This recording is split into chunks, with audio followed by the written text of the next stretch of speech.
नमस्कार। आज एक बार फिर हम हाजिर हैं आप सबके सामने।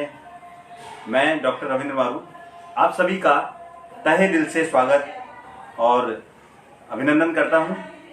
आज हमारे साथ कोटा के बहुत ही अच्छे चित्रकार जो बूंदी शैली में अपना काम करते हैं हमारे साथ हैं, जिनका साक्षात्कार, इंटरव्यू और वार्तालाप करेंगे मेरे साथी डॉक्टर धांसू अनु सिंह धाकड़। मैं डॉक्टर अनु सिंह धाकड़ साहब से अनुरोध करता हूं कि आज की इस वार्तालाप को प्रारंभ करें ताकि हमारा कार्यक्रम गति पकड़ सके। बहुत बहुत धन्यवाद डॉक्टर रविंद्र मारू जी, और सभी श्रोता और दर्शकों को भी मैं बहुत बहुत धन्यवाद देना चाहूँगा और आह्वान करना चाहूँगा कि हमसे जुड़े और आज की इस महत्वपूर्ण कला परिचर्चा और वार्ता में आप सहभागिता निभाएं। मैं जन सरोकार मंच टॉक को भी बहुत बहुत धन्यवाद दूंगा कि आज ये अवसर हमें इस कला से जुड़ने के लिए देते हैं। साथियों, हमारे बीच में बहुत ही राजस्थान, कोटा शहर, हमारे राज्य, बल्कि मैं कहूँगा देश और विदेश तक ख्याति प्राप्त चित्रकार हमारे बीच में हमसे रूबरू होंगे। मैं चाहूँगा कि आप लोग हमारे इस कार्यक्रम को सब्सक्राइब करें, लाइक करें और प्रशंसित करें। बीच बीच में कमेंट्स भी आप डाल सकते हैं ताकि हमारा उत्साहवर्धन हो सकता है। मैं आपसे रूबरू करवाता हूँ हमारे बीच कोटा बूंदी लघु चित्रण शैली के, जिसको कि मिनिएचर आर्ट भी कहते हैं, उस मिनिएचर आर्ट के सुप्रसिद्ध चित्रकार शंभू सिंह जी चौबदार से मिलवाना चाहता हूँ। शंभू सिंह जी चौबदार, बहुत बहुत प्रणाम आप सबको। जन सरोकार मंच का भी मैं बहुत बहुत आभारी हूँ कि उन्होंने मुझे इस लायक समझा, मुझे मौका दिया अपनी कला को शेयर करने का, अपनी बातों को शेयर करने का। मैं बहुत कुछ बातें अपनी कला के बारे में बताऊंगा और मैं उन सब तमाम दर्शकों का, जन सरोकार मंच के जो जुड़े हुए हैं, देखने वाले दर्शकों का मैं आभार प्रकट करता हूँ और वो जुड़े रहें और बहुत सी कलाओं का आप ज्ञान प्राप्त करें और देखते रहें। और मैं आभारी हूँ आप सबका।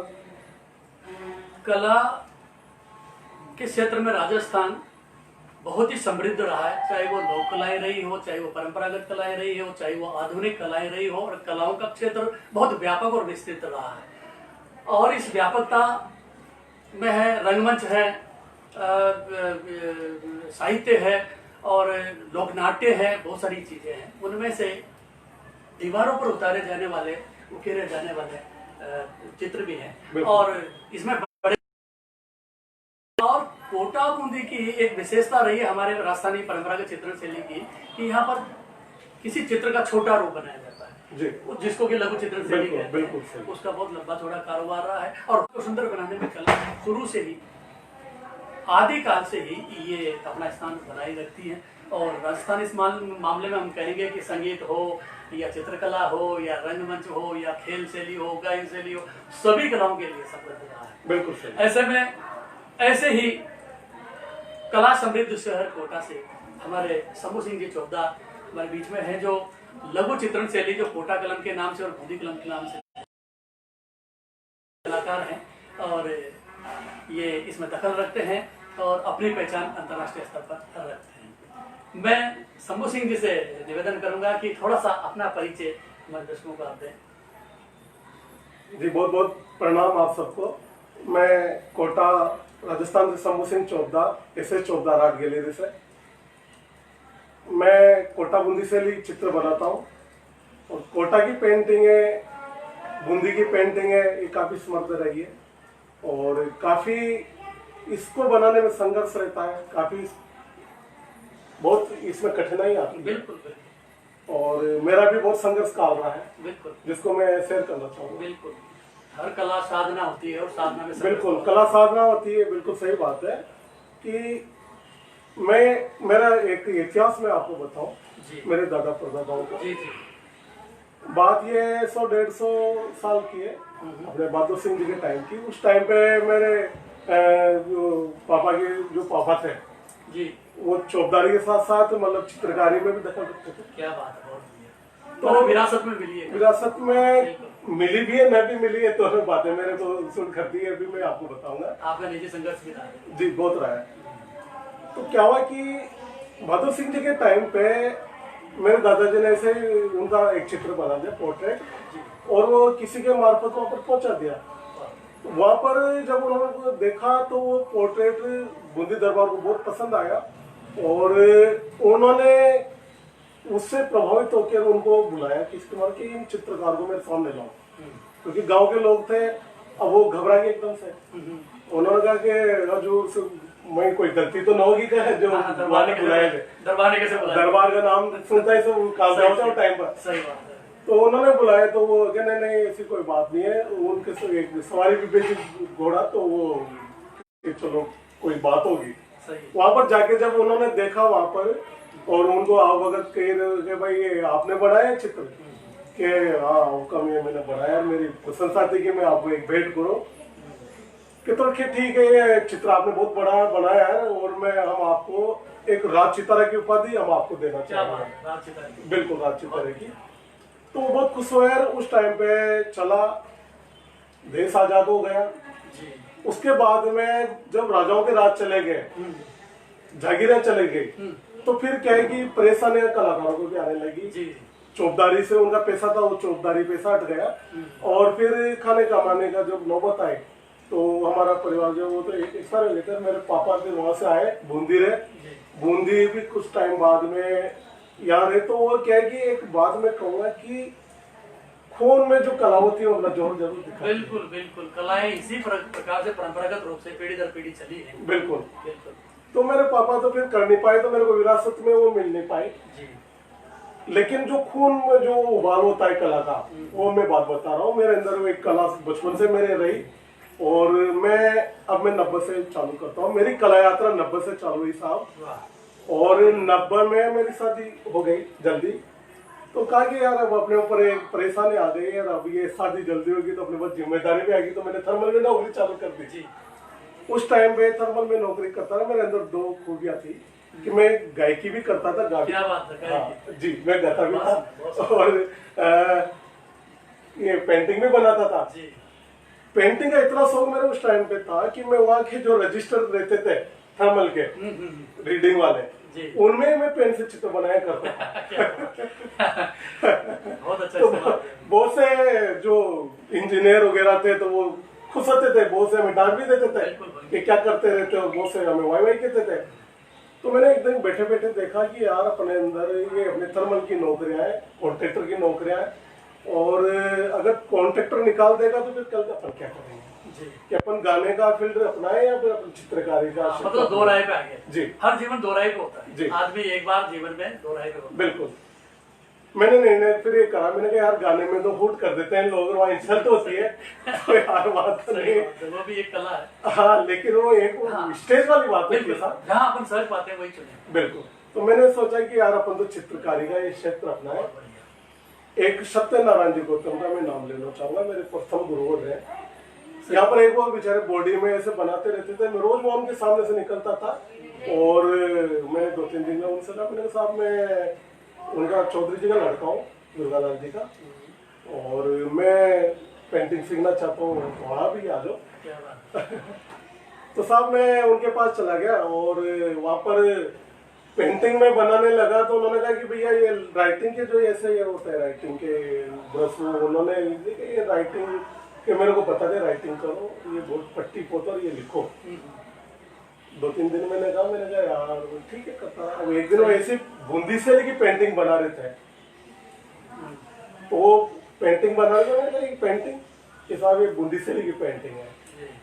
तो मैंने कहा बूंदी से लेके मेरे को भाई साहब ये सीखनी है। क्या बात है, मतलब देखते ही बिल्कुल कि कितने की हो, मैंने कहा कितने की क्या, और ये तो बच्चों की 10-15 रुपए की पेंटिंग होगी। उन्होंने कितने की होगी, मैंने कहा ये कि नहीं ये बहुत महंगी पेंटिंग होती है, बूंदी से लेके पेंटिंग है, ये 500 से और 5,000 10,000 के इस प्रकार से आपका संघर्ष। हाँ, ये 3,000 की पेंटिंग है। मैंने कहा मेरे को देश सिखाओ भाई साहब। तब से मेरा चालू हुआ ये पेंटिंग का, और 90 के टाइम से मैं संघर्ष में लगातार सीखते रहे। बिल्कुल बिल्कुल। शंभू सिंह जी, मैं एक बात और पूछना चाहूंगा आपसे कि आपने राजा महाराजाओं की बात करी, बूंदी दरबार की बात करी, रजवाड़ों की बात करी, रियासतों की बात करी, जी तो ऐसा देखने में आता है कि रजवाड़ों के समय में सभी कलाओं का विकास हुआ, बिल्कुल है ना। वो कोई सी भी कला हो, सब कलाएं फली फूली, बिल्कुल लेकिन वो संरक्षित भी हुई। बिल्कुल।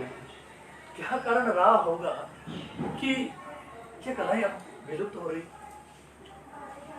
विलुप्त का तो मैं एक जवाब दूंगा साहब कि मैं ऐसा मानता हूँ कि शायद राजे महाराजाओं ने माली की तरह इन कलाओं को संरक्षण दिया। मैं बताता हूँ इसके बारे में। हाँ जब तक राजाओं का राज रहा जी, राजा महाराजाओं का राज में काफी फली फूली विकसित हुई। पतन भी राजा महाराजाओं के टाइम पे भी और मुगलों के टाइम पे, जैसे औरंगजेब के टाइम पे इसका काफी पतन हुआ। जागीर के टाइम पे, शाहजहां के टाइम पे इसका ऐसा काफी विकास हुआ। क्या कारण रहा? मतलब उसका ये रहा कि राजाओं को उस टाइम पे एक शौक हुआ करता था। उसमें दो कारण होते थे, एक तो शादी ब्याह, एक खुशी का टाइम, और एक स्मृति तो होता है।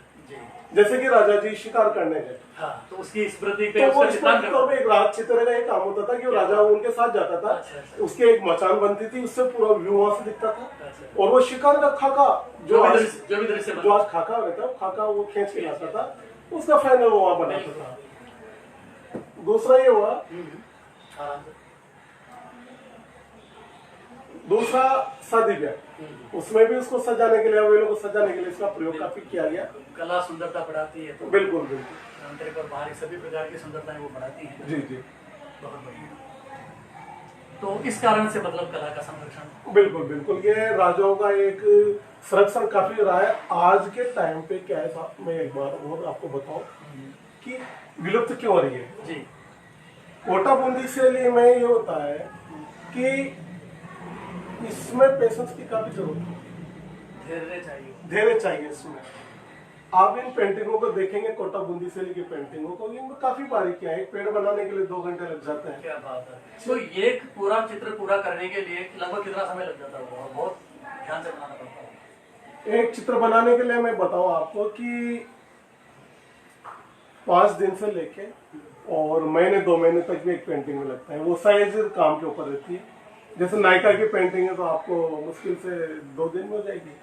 कोई पिछवाई है कपड़े में जो श्रीनाथ जी की बनती है, वो पेंटिंग है आपको जो संयोजन बढ़ता जाता है। बिल्कुल बिल्कुल। टाइम भी बढ़ता जाता अब इतना पेशेंस आज की युवा पीढ़ी में नहीं है साहब। सही बात है। आज की युवा पीढ़ी में किसी कला की बुराई नहीं करो, मॉडर्न आर्ट है। आप जाएंगे तो कहीं वो देखने में आपको समझ में नहीं आएगी। 4 छींटे मार के वो फ्रेम करके पेंटिंग बन जाती है। आधुनिक में तो यही है। तो आज उसका मानस वहां बना हुआ है।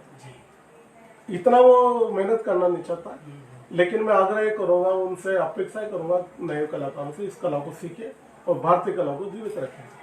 चलो, आपको इसमें एक लंबा समय इस कला क्षेत्र में आपने जाएंगे जी कि कला किस प्रकार से एक कलाकार को और या दूसरे लोगों को जो सीखने के इच्छुक हैं उनको प्रेरित करती है। वो मान सम्मान एक आधार होता है उसका, हाँ है ना, उसको आगे बढ़ाने में, उसको काम में रुचि लेने में मदद करती है। तो मैं जानना चाहूंगा या दर्शक जानना चाहेंगे जी अपने माध्यम से जी जी कि आपको कौन कौन से कला सम्मान मिले हैं, थोड़ा सा दर्शकों को बताएं। जी मेरे को जिला लेवल से लेके राज्य पुरस्कार, इधर से अपने राष्ट्रीय पुरस्कार जी, कई संस्थाओं द्वारा मिल चुके हैं।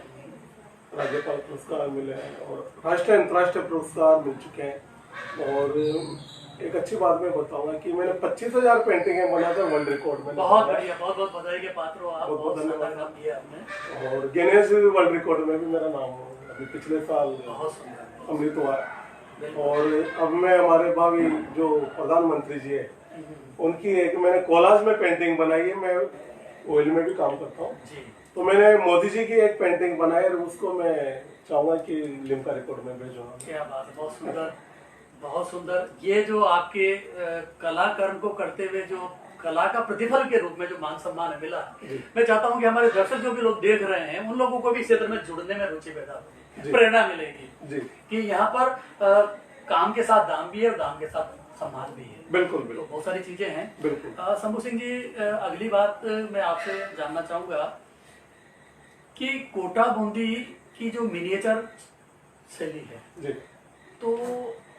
इसकी क्या, इसका उत्पत्ति मतलब किस प्रकार से हुई होगी, यहाँ पर कैसे शुरुआत हुई होगी इस लघु चित्रण शैली का, तो थोड़ा सा इसके इतिहास के बारे में हमारे दर्शकों को बताएं। जरूर, ये बहुत अच्छी बात है, अच्छा सवाल किया है आपने। जी क्योंकि हर कला के बारे में उसका इतिहास की जानकारी बहुत जरूरी है। बिल्कुल। जड़ें वहीं बूंदी होती शैली को मैं बता, बूंदी शैली अपनी कोटा से ज्यादा पुरानी बूंदी है, जी। वो 150 साल पुरानी है। और मीणा बूंदा का वहाँ पर राज था, हाँ, ये मेवाड़ों का राजा है। ऐसा हुआ कि पहले बूंदी राज्य ही था। हाँ। कोटा उससे अलग हुआ। बिल्कुल बिल्कुल। अलग बात है। तो उसमें क्या है कि वहाँ पर हड़ाओं ने अपनी एक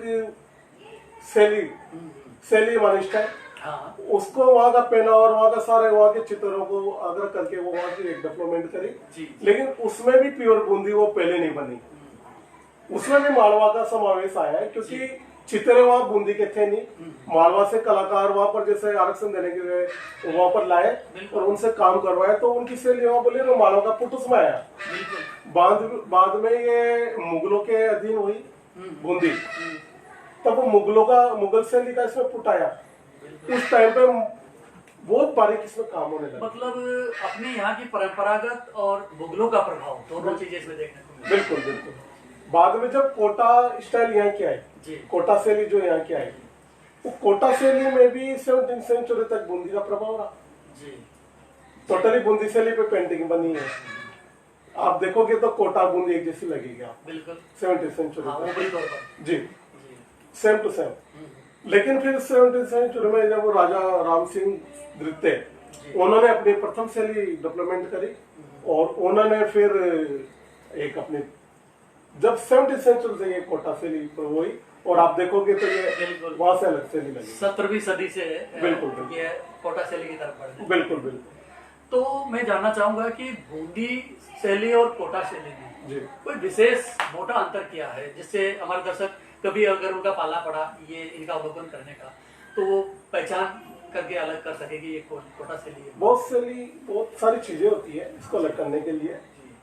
रंगों से इसको अलग डिवाइड कर सकते हैं, रंगों का बिल्कुल हर शैली में प्रभाव रहा है। बिल्कुल। जैसे कि आप देखेंगे कि बूंदी, तो बूंदी में हरा कलर राज ज्यादा है। अच्छा। नील का चटक रंग ज्यादा प्रयोग में किया नीले का है। चटक रंग है। हाँ, बिल्कुल। कोटा में पीला रंग ज्यादा प्रयोग में है। पीला प्रयोग हुआ। ये भिन्नता है, यहाँ का हरा कलर ज्यादा विशेष रहा है।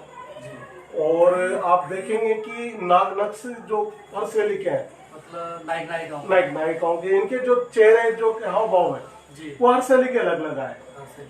बिल्कुल। उसी से पहचान दूसरों से अलग होती है। बिल्कुल उनकी, क्योंकि राजस्थान में कोटा बूंदी के अलावा और दूसरी बहुत शैलियां हैं, हर शैली की पहचान उसकी आंख से, उसकी मानव आकृतियों से, वहाँ के जो वातावरण है उनसे, ये सब डिवाइड करती है शैली को। बहुत बढ़िया। तो शंभू सिंह जी, मैं अगली बात जानना चाहूंगा आपसे जी, कि ये जो कोटा कलम के चित्र बनते हैं लघु या मिनीचर शैली में, तो इनके विषय कौन कौन से विषय हुआ करते हैं? देखो हर शैली के अलग विषय होते हैं। जी। जैसे कि बूंदी के कृष्ण के ज्यादा विषय आए, कृष्ण पर आधारित। कृष्ण पर आधारित ज्यादा। हाँ, मथुराधीश जी की यहाँ पीट रही है तो वो भी बिल्कुल। बहुत ज्यादा है। इधर से आप ले लेंगे, राग रागने ज्यादा बनी है वहाँ पर। राग रागिनी भी हाँ, बनी है। 12 मासा का प्रयोग ज्यादा बने ये 12 मासा में क्या मतलब, इसका क्या सब्जेक्ट होता है? 12 मासा में साहब 12 महीने की पेंटिंगें बनती है। अच्छा। हर महीने की एक पेंटिंग अच्छा, बनती है। ऋतु का प्रभाव इसमें दिख ऋतु का प्रभाव रहा है, उसी प्रकार से रंग वैसे बताए जाते हैं। अच्छा। गर्मी में तो पीला रंग दिखाएंगे, हरे, बारिश में तो हरा रंग दिखाएंगे, क्या बात है। तो ये ज्यादा दिखाया है। और आप देखेंगे कि राग रागनियां 36 रागनियों का सेट तो बना ही है, उसके अलावा राग रागनियों के लड़के लड़की भी वहां बने हैं। मतलब उप राग रागिनी है। बिल्कुल। ये देखो आपकी जैसे वो पूरा सेट 150 पेंटिंगों का बॉम्बे म्यूजियम में मिलता है। और अपने कोटा शैली की प्रमुखता रही है शिकार चित्र। यहाँ के राजाओं का शिकार का ज्यादा शौक रहा है। शिकार। जैसे हमारे राजा राम सिंह द्वितीय, जिनको काफी ये रहा है। आप ये देखेंगे कि राव मुकुंद सिंह, तो राव दुर्जन साहब, बिल्कुल, बिल्कुल। ये शिकार के काफी शौक रहे। जी, राजा महाराजा को शिकार का खूब शौक हुआ। बहुत शौक रहा है। कुछ है को, कुछ है कुछ राजा रहे वो कृष्ण भक्ति में लीड रहे। इन चित्रों से उस समय के जो रीति रिवाज थे, लोगों के जो शौक थे उनका पता चलता है जी जी, है ना। बिल्कुल बिल्कुल। मैं एक और चीज जानना चाहूंगा, रंगों के बारे में भी आपने बताया कि यहाँ पर इस प्रकार के रंग होते हैं कि ये रंग बाजार के खरीदे हुए रंग होते हैं या कोई विशेष रंग इनमें प्रयोग किए नहीं साहब, ये बाजारों रंग नहीं होते हैं जी। ये एक विशेष रंग होता है। किस प्रकार के? ये प्राकृतिक रंग होते हैं, वनस्पति रंग होता है। अभी मैं आपको एक बताऊंगा। जी। ये एक पीला रंग है। पीला रंग, ये पत्थर का है।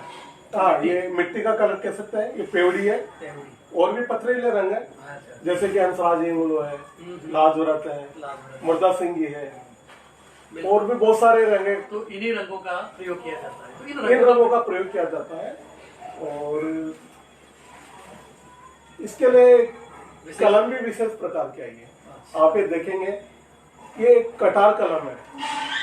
ये पहले गिलहरी के बालों से बनाई जाती है। लेक्चर पेंटिंग बनाने के लिए ये विशेष हथियार माना जाता है। आप देखिए इसको, ये यहाँ से मुड़ी हुई रहती है ना। बिल्कुल बिल्कुल, इसको कटार कलम कहा जाता है। इसीलिए कटार कहा जाता है। ये एक विशेष बैंड होती है। तो ये कलमें भी विशेष प्रकार की हुआ करती थी, लेकिन अब समय के अनुसार क्योंकि गिलहरी के बाल लेना अब कानूनी अपराध माना जाता है, इसलिए प्लास्टिक के बाल अब ये सरकार का क्या, जी जी सही है, क्या माने, जबकि ये गिलहरी को कोई परेशानी या कोई इसकी नहीं होती है। मृत गिलहरी की तो ये कलम बनती नहीं है साहब। कागज काम में लेते हो आप? हाँ। कागज किस प्रकार का होता है और कैसे तैयार करते हो? ये हैंडमेड कागज होता है, हाथ से बना हुआ कागज होता है। उसका विशेष नाम वगैरह होता है क्या? हाँ, आजकल जैसे बाजार में सांगानेरी कागज मिलता है जी।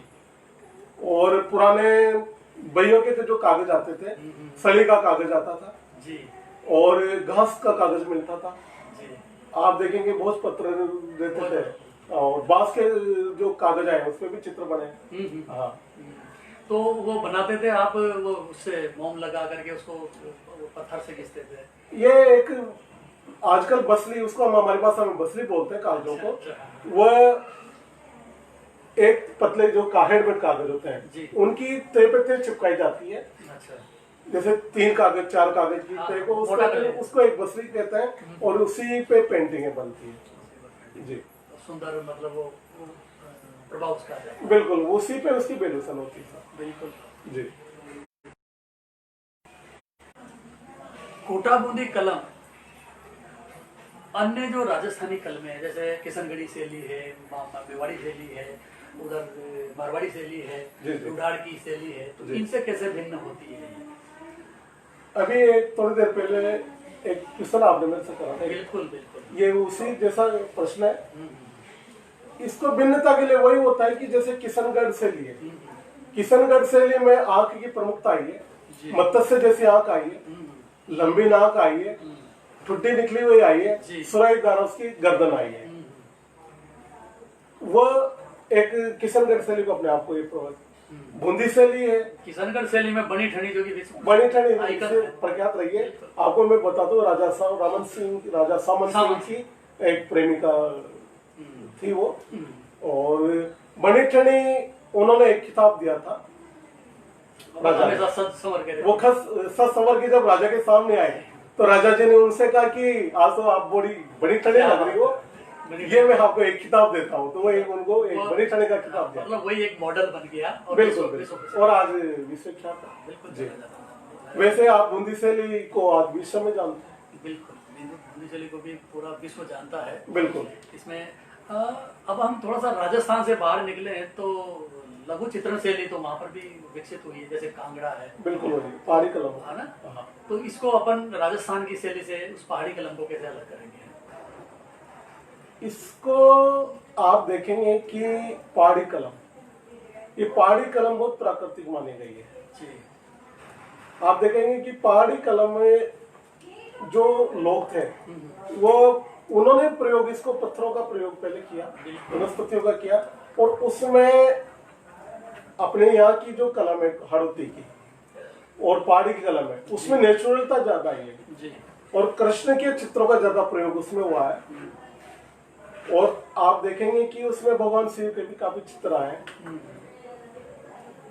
वही शैली अपने यहाँ के मुकुट अलग है, यहाँ के फेस अलग है, कलर अलग है। मेन रूप से तो क्या है कि वहाँ के प्राकृतिक जो दृश्य आए वो बहुत नेचुरल आए, मतलब पीछे का बैकग्राउंड है बहुत नेचुरल ना, है, वो बदल गया। बहुत नेचुरल है। पहाड़ों में जो जो आभा है, जो हाँ। उनका चित्रण है, हाँ। वो उसके बैक में आ गया है। बिल्कुल, बिल्कुल। बाकी नायिकाओं में विशेष कोई ज्यादा फर्क नहीं। ज्यादा प्रभु बन गया, तो विषय चित्र वही आए। तो ये लघु चित्रण शैली केवल राजस्थान में तो समृद्ध रही है, लेकिन दूसरी जगहों पर इसका चलन बिल्कुल बिल्कुल बिल्कुल बिल्कुल। बहुत अच्छी बात है ये। राजस्थान की एक कहावत है कि फरेगा सो चलेगा और खूंटे से बंधा मरेगा, है ना। बहुत फेमस है साहब। इस कहावत का कला के क्षेत्र में या कला जीवन में कैसे उपयोग हो सकता है जी। आड़ती में कहता है हम्म। फरोगो जो चरगो और खूंटे बंधे और खुद खुटो बंदे तो भाई डंडो ही मरोगो। वही कहावत है, वही कहावत है ना। हाँ। ये बात हमारे पर चरित्र हुई। हम 3 यार कलाकार का हमारा ग्रुप बना और 3 यार कलाकार हम काफी हमने कला यात्रा की और कला को कोटा से ली, बहुत सी बार थी, पर हमने कला को हमने बढ़ावा देने के लिए हमने इसको चालू करा आज से 4-5 साल पहले। और मैं पहले तो मैंने एक घटना बताता हूँ कि फिरेगा जो चलेगा। हम यहाँ पर से दिल्ली गए, इनटेक में हमारी कला प्रदर्शनी लगाई 5 कलाकारों की, और वो प्रदर्शनी साहब हम 2 दिन तो एक निरस्ता में रही, बिल्कुल। लेकिन वहां फिर दूसरे दिन जो लोग आए, दर्शक आए, दर्शक हालांकि मैं क्यों कम आए वहां पर, क्योंकि वो एक ऐसी जगह थी आम आदमी वहां नहीं पहुंच सकता था, क्योंकि इंटेक का वो बहुत बड़ा ऑफिस था। लेकिन वहां पर कुछ लोग ऐसे आए कि 2 मियाँ बीवी आए वहां पर, पति पत्नी आए। उन्होंने हम 5 आदमी की वो चित्र वो प्रदर्शनी थी, लुकमान भाई की थी, मेरी थी। उन 2 आदमियों ने हमारे वहाँ 5 लाख रुपए का हमारा वहाँ पर विक्रय किया। हमारी पेंटिंग वहाँ पर खरीदी, कोटा बूंदी से लेके। तो ये जो आपने बताया 3 यार कलाकार, ये कला मिशन था आपका जी, जिसके तहत आप पूरे भारत भर में पिछले 5-7 सालों से घूम रहे हो। बिल्कुल तो उसी से ये प्रभाव जो आप अभी बात कर रहे हो, ये आपके जीवन में बिल्कुल। ये जब फिरेगा वो चलेगा, वही वाली बात आ जाती है। कठिनाई भी आई। हमारे एक कलाकार थे, हम बताओ, यायावरी से व्यापार भी बढ़ता है और समझ सोच भी बढ़ती वो भी होती है। मैं आपको बताऊं, एक हमारे एक और 3 यार कलाकार जी, एक तो हमारे दासू जी है। है। मैं खुद भी एक मैं खुद ही हूँ। मिशन का एक हम 2 एक हमारे मित्र थे, वयोवृद्ध कलाकार थे, उन्हीं से हम अप्रिसिएट हो गया, हमने ये चालू करा। डीपी छाबड़ा जी थे, बिल्कुल बहुत अच्छा उनका हमारा समर्थन, हमारी बहुत अच्छी ट्यूनिंग रहती थी। हम तीनों साथ जाया करते थे, 3 यार कलाकार, और ये उन्हीं की देन मानता हूँ मैं। तो हम कलकत्ता गए तो कलकत्ता में बीच में बेचारे वो बीमार हो गए, उनके लिए हमारे को ट्रेन तक रोकनी पड़ी साहब। क्या बात है। हाँ, डॉक्टर आए, आपको तो पता है। हाँ। और वहां पर ही उनको चेक करा और सारा करा, और वो इतने ही एक्टिव थे। बिल्कुल। मैं आपको बताऊं कि वो बीमारी में भी इतने उत्साहित थे कि उनको डॉक्टर को भगा दिया उन्होंने। अरे क्या तुम उतरो नीचे, में तो तैयार हो, मैं तो ये कला साधना होती है और साधना से सिद्ध हो जाता है। बिल्कुल। ऐसी और वो जो कलकत्ता अपन गए, हम गए तो कलकत्ता में हमारी जो कला थी वहां पर, वो हर चीज की कला वहां विकसित हुई, और आज हमारे वहां पर बहुत बड़ी पहचान है। चलो एक सवाल और करना चाहूंगा मैं जी। अभी हम देख रहे हैं 5-6 महीनों से जी, एक विशेष प्रकार की महामारी ने पूरे समाज को घेरे हुए है। बिल्कुल। तो जाहिर सी बात है, वो लोग उससे प्रभावित हो रहे हैं, तो कलाकार भी प्रभावित हो रहे हैं। बहुत प्रभावित हो रहे तो हैं। ये जो आपकी चित्रकला है या चित्रकार जो है आपके जी, भाई जो जी। लोग हैं, वो भी इससे प्रभावित होंगे, तो क्या प्रभाव उन पे पड़ा? बहुत प्रभाव पड़ा है कलाकारों पे। जी कलाकारों पे इतना प्रभाव पड़ा है कि जो टूरिस्ट थे, जी इसका सीधा प्रभाव पड़ा है टूरिस्ट पे। जी और ये जो आज का जो मिनिचर या भारतीय पारंपरिक ये जो है, ये टूरिस्टों पे ही आधारित है, जी। क्योंकि राजा महाराजाओं हाँ, तक चले गए। बिल्कुल बिल्कुल। इसको समझने समझने वाले आज कोई दौड़ी दौड़ी नहीं है। सरकारें तो बस अपने खातों में अपनी बात पूर्ति कर लेती है। बिल्कुल बिल्कुल। राजे गए, राज गए, हाँ। कला भी उनके साथ चली। उनके साथ चलेगी, और वो सरकार भी आज अपनी खाना पूर्ति आज कर की लेती है। सरकारें केवल खाना पूर्ति कर। बिल्कुल बिल्कुल। कलाकारों को आज कोरोना में भी कुछ भी नहीं मिला, कलाकारों ये को, बहुत बढ़िया बात आपने। है ना। कोरोना में भी कुछ भी नहीं मिला, बिल्कुल। जबकि कलाकारों को संरक्षण देना चाहिए था। हाँ। और सारे जो अंग्रेज लोग टूरिस्ट आना बंद हो गए। तो मैं चाहूंगा कि एक बहुत बड़ी बात मैं बताऊं आपको कि सरकार को कलाकारों को गोद लेना चाहिए, एक प्लेटफॉर्म देना चाहिए। बिल्कुल। और आज क्या है कि एक और मैं बात बता देता हूँ आपको, सब कहते हैं कि कला को बढ़ाओ, कला कैसे बढ़ेगी? कलाकार जीवित रहेगा तभी तो कला बढ़ेगी। बिल्कुल, कला को चलाने के लिए, जीवित रखने के लिए आज उसका रोजी रोटी पर उसकी बढ़ान बिल्कुल वो भी है। तो कलाकारों को सरकार को गोद लेना चाहिए, एक प्लेटफॉर्म देना चाहिए, वेबसाइट बना के, जैसे आज किसान का गेहूं खरीदने के लिए सरकार आगे आती है, बिल्कुल, कलेक्टर वहां आ जाता है। हाँ, तो यहाँ पर वैसे सरकार को भी एक प्लेटफॉर्म कलाकारों को बनाने के लिए, ठीक है आप खरीद लो कलाकारों से रिजनेबल दाम पे, उसको आप अपने स्तर पे बेचो, बिल्कुल आगे बढ़ाओ। आज आप मैं एक बहुत बड़ी बात बताता हूँ, आज ये देखो कि अमेरिका में, फ्रांस में, आज आप मैंने पढ़ा है भी, आपकी कलाएं तो अमेरिका, जर्मनी, फ्रांस सब जगह गई है। अरे साहब 75 करोड़ की एक अभी पेंटिंग बिकी है, ये देखो आप, बिल्कुल, बिक गई पेंटिंग, लेकिन जो मेन कलाकार है उसको कुछ नहीं मिलता है, बिचौले बहुत बिचौले उसका ये ले जाता है। मैं तो चाहता हूँ कि आज जो सरकार है उसको नीलामी पेंटिंगों की कराना चाहिए, हर कलाकार की चुनिंदा करके लिस्ट बना के उनकी पेंटिंग वहां पर मंगा ले, उसकी नीलामी करे, जैसे अमेरिका में बड़ी बड़ी होती है, तो सरकार भी कमाएगी, कलाकार भी कमाएगा, वो बिचौले से हट जाएगा। मैं सरकार तक की बात इस कड़ी में एक सवाल और आपसे करना चाहूंगा जी, कि कोरोना ने सभी को प्रभावित किया है, ऐसे में कला और कलाकार दोनों प्रभावित हुए हैं, बिल्कुल। और जो कला के चहेते हैं वो लोग भी प्रभावित हुए, बिल्कुल। क्योंकि बाहर का व्यक्ति जो इस कला को खरीद नहीं आता था वो नहीं आता, नहीं आ पा रहा है, है बिल्कुल ना? सही। तो सभी कलाएं प्रभावित हुई है। बिल्कुल। जैसे मैं जादू के क्षेत्र में हूँ, मेरे बहुत सारे जादूगर साथी, उनके फाके पड़े हुए हैं, क्या करे, कहाँ जाए, सब कुछ तो बंद है, तो है ही सही। लेकिन मैं ये कहना चाहूंगा कि ये जो हमारी कोटागुनी कलम है, इस शैली में, लघु चित्रण शैली में आज का युवा किस प्रकार से अपनी संभावना देखता है आगे? क्या इसका बाजार है? क्या विश्व में इसकी मांग है? कैसे सर्वाइव करें, कैसे अपनाएं? क्या ये आज की पीढ़ी को, नई पीढ़ी के बच्चे क्यों सीखे इसको?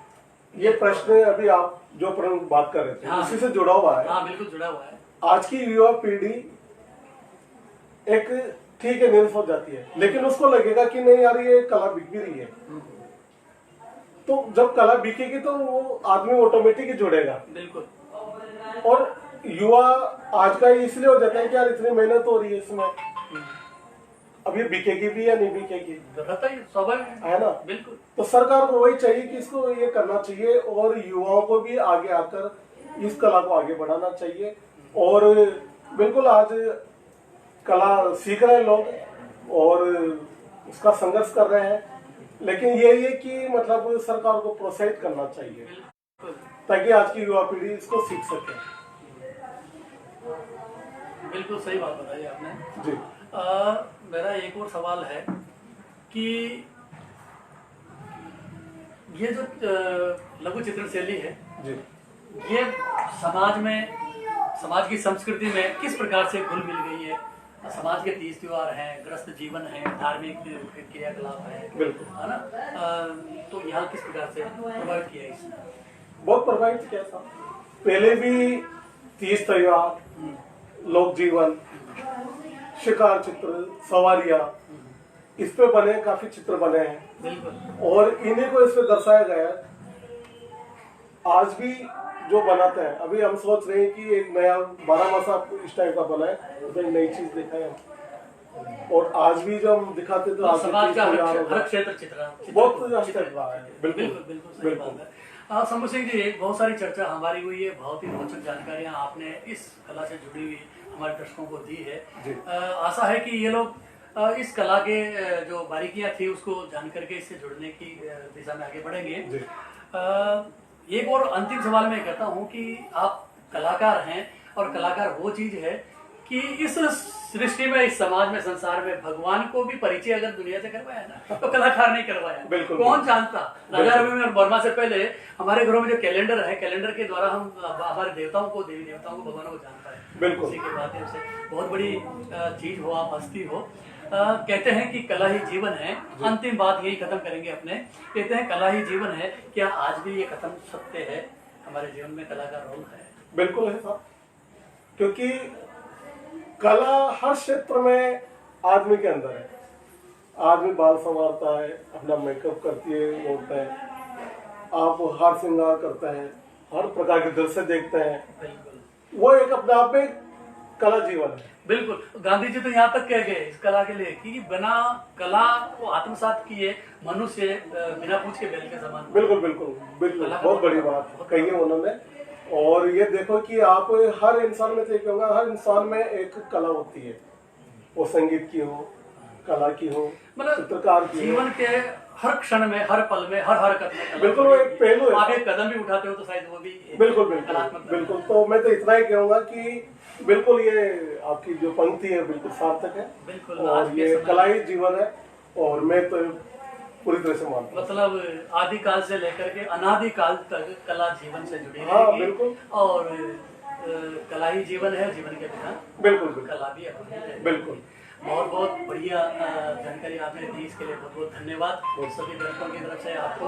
और मैं सभी दर्शकों को भी धन्यवाद करना चाहूँगा कि आज के इस महत्वपूर्ण विषय को आपने देखा, सुना और सराहेंगे, ऐसे मेरी कामना है कि एक बार फिर से लाइक, कमेंट और शेयर करने की थोड़ी सी निवेदन हम करेंगे जन सरोकार मंच के लिए। और मंच सभी कलाकारों को या इस प्रकार के लोगों को जो आगे बढ़ाने के लिए अपना काम कर रहा है उसके लिए आभार। बहुत बहुत धन्यवाद, बहुत बहुत आभार। जय हिंद, जय भारत। तो ये थे शंभू सिंह चौधरी और वार्ताकार थे डॉक्टर धांसू अन्नू सिंह धाकड़। आज की इस वार्ता और सारी बातचीत का जो निचोड़ रहा, मैं समझता हूं कि हमारे दर्शकगण इसका जरूर लाभ लेंगे। एक और इस मंच से हमारा निवेदन है आप सभी लोगों से, सरकार से भी हम निवेदन कर रहे हैं कि इस कोरोना काल में हमारे जितने भी कलाकार लोग हैं उनकी स्थितियां बहुत बिगड़ी हैं, और कलाकार हमारे राष्ट्र की धरोहर है। इस धरोहर को हम सबको मिलकर के बचाना होगा। हम सब जितना भी अपने आसपास में जो कलाकार हैं उन लोगों की जिस भी प्रकार से हम मदद कर सकें, हम भावात्मक रूप से हम जिस भी प्रकार से अपने कलाकार दोस्तों के साथ रहें तो अच्छा रहेगा। इस प्रकार हमारी कला जीवित रहेगी। और एक बार फिर से मैं आप दोनों का बहुत बहुत शुक्रगुजार हूँ। बहुत बहुत धन्यवाद। जन सरोकार मंच की ओर से आप सभी को बहुत बहुत धन्यवाद इस प्रोग्राम को देखने के लिए। बहुत बहुत शुक्रिया। Thank you. Thanks a lot.